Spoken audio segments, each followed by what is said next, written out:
안녕하세요. 국어 강사 김승미입니다. 단대부고 배정과 입학을 축하드리고요.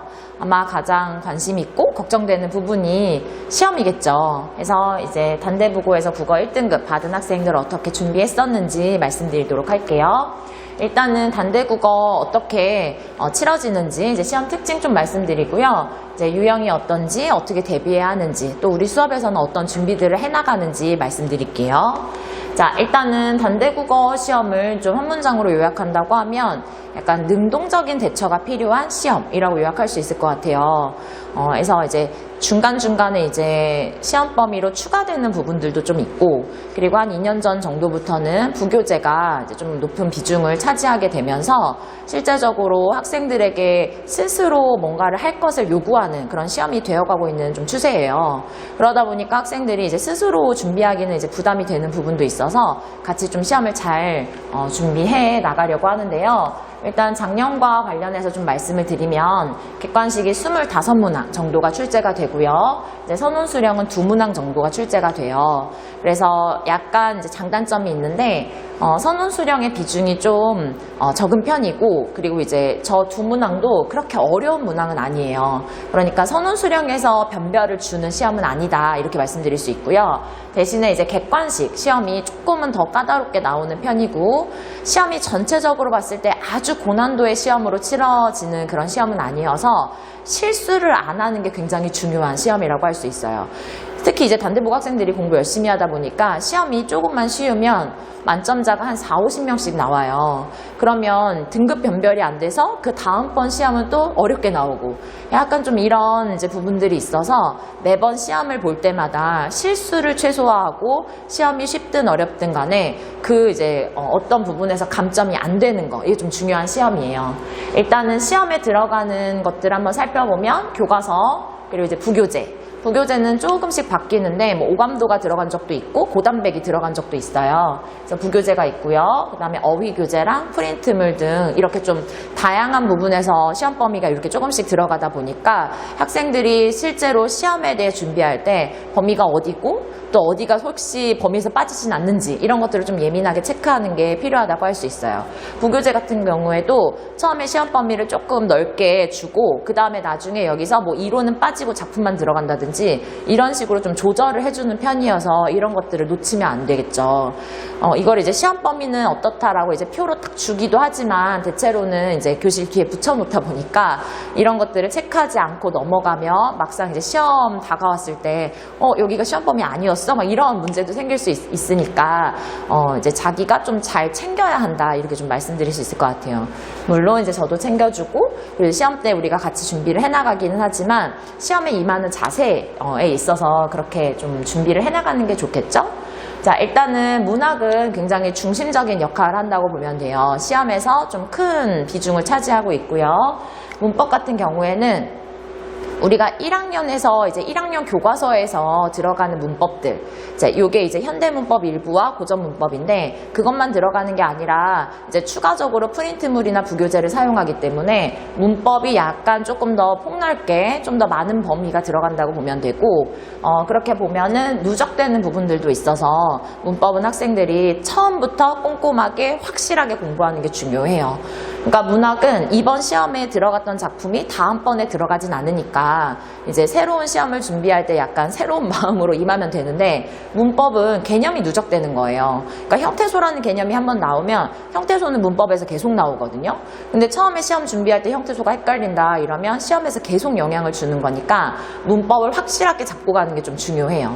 자, 그리고 이제 부교재 비중이 점점 높아져서 지금 거의 이제 40-50%까지 부교재에서 출제가 돼요. 근데 부교재는 수업을 해주는 것도 있고 안 해주는 것도 있어서 학생들이 좀 준비하기가 여의치가 않을 수 있어요. 그래서 이제 저희가 같이 수업할 때는 부교재 이제 시험 범위에 들어가는 거 꼼꼼하게 다 공부하고, 그리고 이제 단대에서 쓰는 부교재를 사실은 다른 학교에서 쓰는 경우도 있어요. 그러니까 단대에서 쓰는 고단백, 중동고 2학년이 쓰고요. 이렇게 약간 겹치는 게 있어서 다른 학교 기출문제들 같은 거 한번 살펴보면서 실제로 좀 낯선 작품이라 하더라도 출제는 어떻게 되는지, 내신에서 출제는 어떻게 되는지 이렇게 조금 같이 힌트를 얻으면서 준비할 수 있어요. 좀 이제 그런 게 필요하다고 할 수 있겠죠. 그러니까 교과서는 사실은 뭐 자습서도 있고 이렇게 좀 찾아보면 자료가 있는데 부교재는 혼자 준비하기 조금 쉽지 않아서 가능하면 수업 때 부교재를 이제 수업할 때는 제가 조금 더 신경 써서 꼼꼼하게 수업하고, 그리고 이제 부교재 수업한 내용들은 이제 영상으로 촬영해서 학생들이 수시로 이제 복습하면서 볼 수 있도록 그렇게 하고 있어요. 그러니까 아이들이 1주차 수업, 2주차, 3주차 수업에 오는 마음과 또 시험 직전에 올 때 마음이 다르잖아요. 그래서 앞에서 수업한 거 뒤에서 약간 복습 영상으로 볼 수 있게 제공하고 있습니다. 그리고 이제 단대는 항상 화법에 좀 비중이 높은 학교였어요. 그러니까 교과서 단원 중에 보통은 문학 문법을 조금 중요하게 다루고 화법이나 이런 읽기 단원 같은 거는 조금 소홀한 학교들도 있는데, 단대는 화법, 읽기, 말하기 이런 말하기 단원 같은 것들도 굉장히 중요하게 다루고 있었는데, 특히나 이제 작년부터는 수능에서 선택 과목에서 화작, 엄매 선택을 하잖아요. 그러다 보니까 조금 더 이제 화법의 비중을 중요하게 생각하는 것 같아요. 문항 자체는 수능 유형으로 나오는 거라서 이제 교과서에 있는 내용들 잘 숙지해낸 다음에 그거를 수능 유형으로 바꿔서 문제를 풀어보는 게 좀 필요하죠. 자, 그러면 이제 단대 국어 특징 정리해서 말씀드리면, 자, 일단은 문학 같은 경우에 낯선 지문 공부해야 하는 거, 그리고 이제 화법 같은 경우에 낯선 사례 공부해야 하는 거. 자, 그리고 최종적으로는 전체 시험에서 우리가 실수를 하지 않는 거, 이게 필요하다, 이렇게 정리 드릴 수 있을 것 같아요. 자, 조금 자세하게 영역별로, 그 다음에 문제 유형별로 보여드릴게요. 자, 일단 문학 먼저 보여드리면 교과서 기본이고요. 부교재 비중이 40~50% 정도 되기 때문에 부교재에 나오는 작품들 꼼꼼하게 준비 잘 해야 돼요. 현대시 같은 것들 한 작품 한 작품 공부한 다음에 이제 비교대조하면서 그렇게 좀 준비를 해야 되고요. 실제 시험에서는 교과서 범위에 플러스 낯선 지문을 활용해서 출제하기 때문에 교과서 지문을 기준으로 또는 부교재 지문을 기준으로 범위 지문을 기준으로 하되, 그와 관련한 연계 지문이 나온다고 했을 때 우리가 어떻게 비교대조 해가면서 외부 지문에 대비할 것인지 그거를 좀 자기만의 방법을 만드는 게 필요하겠죠. 물론 제가 도와주고요. 자, 그 다음에 이제 추가 지문 같은 경우에는 수업에서 선생님들이 다루는 그 어떤 비중이나 이런 거에 비해서 출제가 더 많이 되는 편이기 때문에, 만약에 교과서 범위가 뭐뭐고 그 다음에 실제로 자, 요런 것들이 추가된다 하고서는 수업에서 조금 소홀한 느낌이 들더라도 시험을 준비할 때는 아주 그것도 자세하게 준비를 해야 돼요. 갈래나 영역을 조금 섞어서 전체적으로 한 15작품 정도 이제 포함이 된다고 보면 될 것 같습니다. 그래서 이제 우리가 문학을 대비한다고 할 때 기본적인 이해에 충실하면서 이제 문학에서 개념어 같은 것들도 충실하게 잘 해놓고, 요거를 이제 베이스로 해서 수능형 문항, 심화 유형, 그리고 이제 낯선 지문들까지 충분히 대비를 해놔야 합니다. 자, 그 다음에 이제 문법을 좀 말씀드릴게요. 문법은 기본 개념부터 누적 적용이기 때문에 좀 처음부터 잘 다져놔야 한다라고 말씀드릴 수 있을 것 같아요. 근데 사실은 우리가 현대문법이라고 하는 거는 어느 정도까지는 중학교에서 거의 다 공부한 내용인데, 아이들이 이제 중학교 이제 뭐 코로나다 뭐다 학교를 막 이제 꼼꼼하게 잘 가지도 않았고, 그리고 막 시험을 안 본 학기도 있고 이러다 보니까 문법이, 현대문법이 차근차근 잘 정리되어 있는 친구들이 그렇지 않은 친구들에 비해서 적은 편이에요. 그래서 문법은 이제 순서대로 잘 이렇게 정리를 해놔야 되고, 문법 같은 경우에는 강의가 굉장히 중요해요. 문학은 좀 내면화하는 작업들이 필요해서 자기가 깊이 있게 생각하는 거를 제가 많이 시키는데, 문법은 애들이 어디서 헷갈리는지, 어떻게 공부해야 효율적인지 저는 알잖아요. 그래서 문법은 강의를 잘 들으라고, 그리고 이제 복습 영상 줘서 혹시 헷갈리는 부분 있으면 그냥 다시 보라고 이렇게 얘기하는 편이에요. 그래서 이제 문법은 이제 헷갈리는 포인트, 그리고 이제 암기하려면 암기하는 방법, 그리고 이제 출제할 때 어디 조심할지 이런 것까지 아주 꼼꼼하게 이제 준비를 해주고요.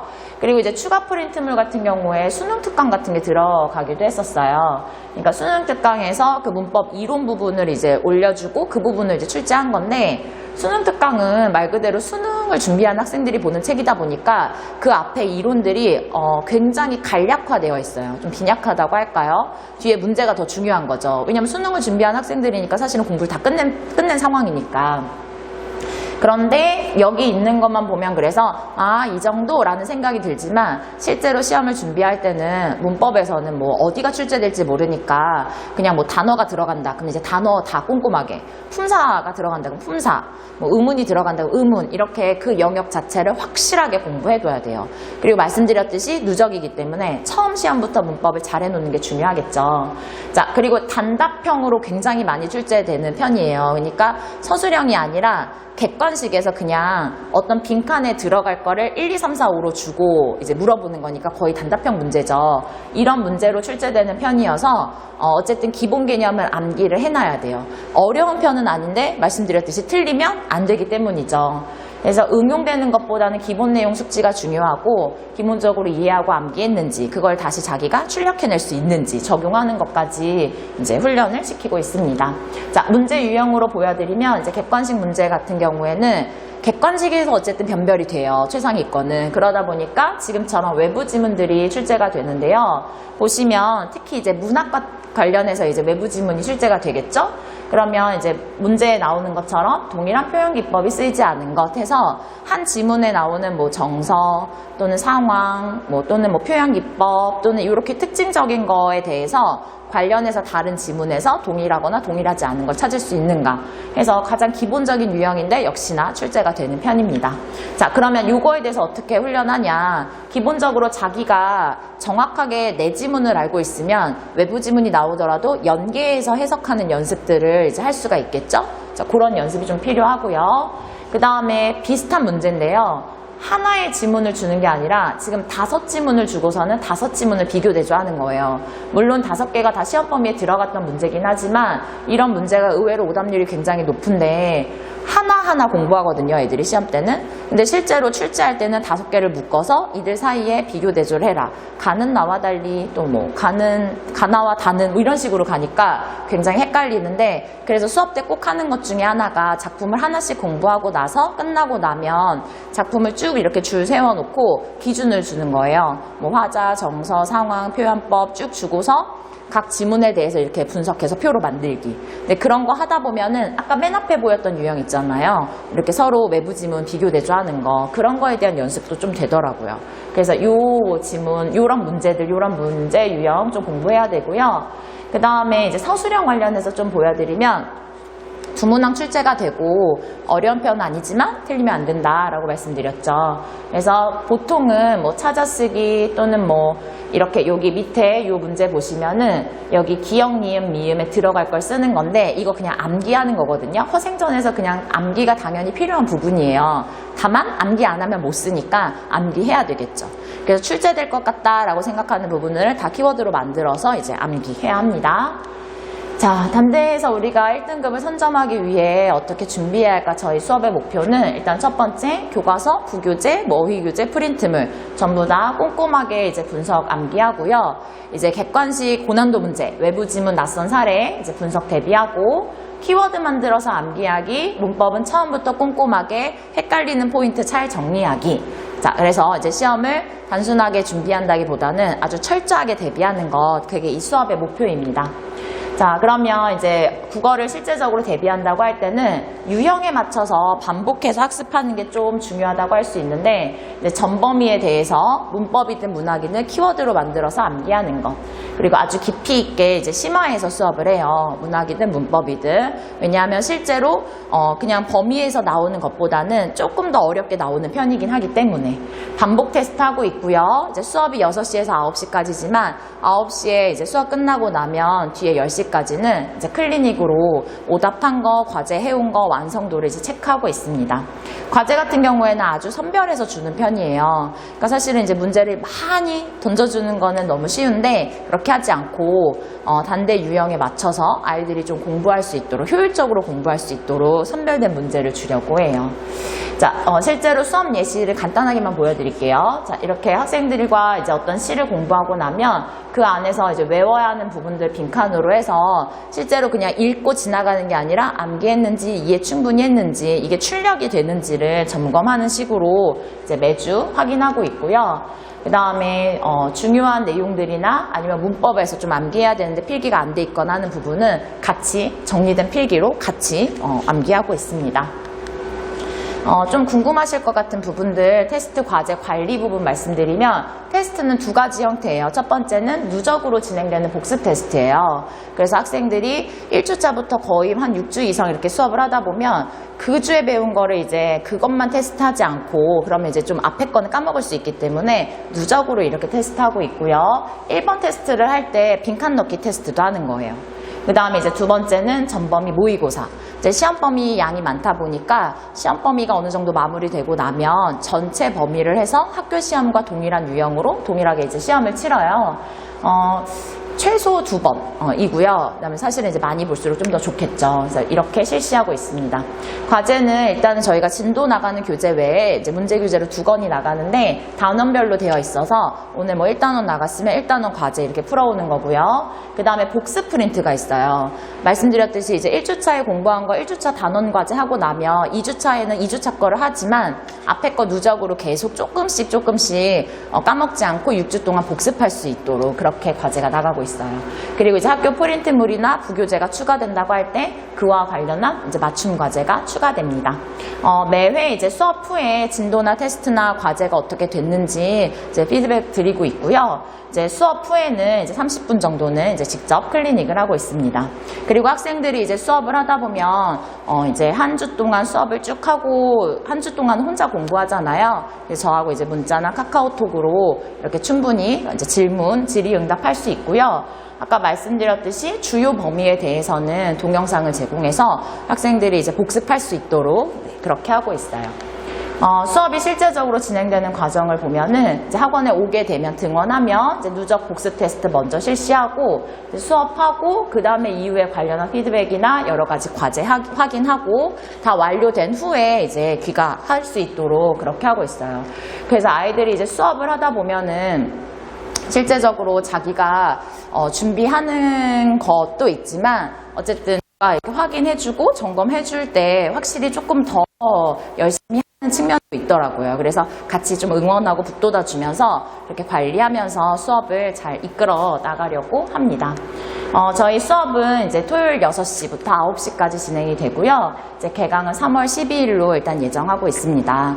그래서 이제 학생들이 어쨌든 첫 번째 시험에서 자기의 어떤 포지션을 잘 선점해 놓는 게 중요하기 때문에 최선을 다해서 준비하도록 하겠습니다. 네, 궁금하신 점 있으시면 학원으로 문의 주시면 친절하게 답변해 드리도록 하겠습니다. 네, 감사합니다.